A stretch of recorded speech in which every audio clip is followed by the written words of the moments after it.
আমি নামৰূপত যি আমাৰ যি ঘটনা হৈছে সেই ঘটনাক আমি তীব্ৰ ভাষাৰে নিন্দা কৰিছোঁ। আমাৰ গোৰ্খা ছাত্ৰ সন্থা নামৰূপ আঞ্চলিক সমিতিৰ বিষয়ববীয়াসকলে সেইদিনা দিল্লীবাগান নামৰ যি জেগা আমাৰ নামৰূপৰ অঞ্চলৰ সেই জেগাত গৈ আমাৰ জনগোষ্ঠীৰ ছোৱালী এজনীৰ ওপৰত হোৱা অত্যাচাৰক আমি গম পালোঁ। গম পোৱাৰ পাছত তৎক্ষণাত পদক্ষেপ লৈ আমাৰ গোৰ্খা ছাত্ৰ সন্থাৰ নামৰূপ আঞ্চলিক বিষয়ববীয়াসকলে যি পদক্ষেপ লৈছে সেই পদক্ষেপক আমি গোৰ্খা ছাত্ৰ সন্থা ডিব্ৰুগড় জিলা সমিতিৰ পৰা আমি সঁহাৰি জনাইছোঁ।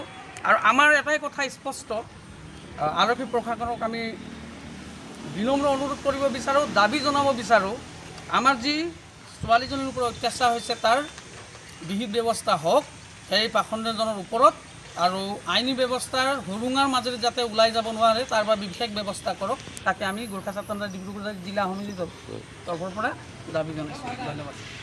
নাৰী পৰিষদ ডিব্ৰুগড় জিলা সমিতিৰ সভানেত্ৰী ববী চেত্ৰী বাইদেউ আমাৰ মাজত উপস্থিত আছে।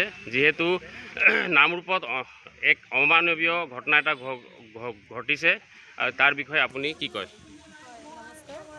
প্ৰথমে হয় 14 তাৰিখে যিটো ঘটনা ঘটিছে শুনি অতি দুখ লাগিছে, কাৰণ 7-8 বছৰীয়া ছোৱালী আৰু সংখ্যালঘু ব্যক্তি এজনে 70 বছৰীয়া সংখ্যালঘু ব্যক্তি এজনে ঘটনাটো ঘটাইছে।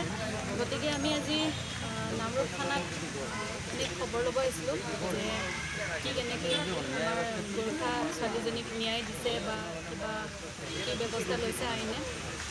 আহি কিনে বুজিলোঁ যে থানাই সুন্দৰভাৱে নিজৰ আইনী প্ৰক্ৰিয়াবোৰ আৰম্ভ কৰি লৈ গৈছে। আমি সকলোৱে বহি তেওঁলোকৰ লগত কথা পাতিলোঁ আৰু তেওঁলোকৰ মতে আমি শুনামতে দুখীয়া উচিত শাস্তি পাইছে, আৰম্ভ হৈছে শাস্তি দিবলৈ। কিন্তু তাতে যদি কিবা ৰং ফালে যদি তেওঁলোকে লৈ যায় বা সত্যত যদি নাথাকে, তেন্তে আমি সংগঠনে আগন্তুক দিনত কিবা এটা সিদ্ধান্ত ল'ম বুলিকে আমি থানাত জনাই থৈছোঁ।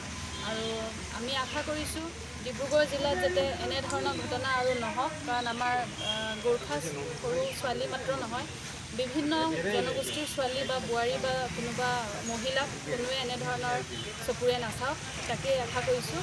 আৰু এনেকুৱা ঘটনাক আমি তীব্ৰ ভাষাৰে আমি প্ৰতিক্ৰিয়া দিওঁ।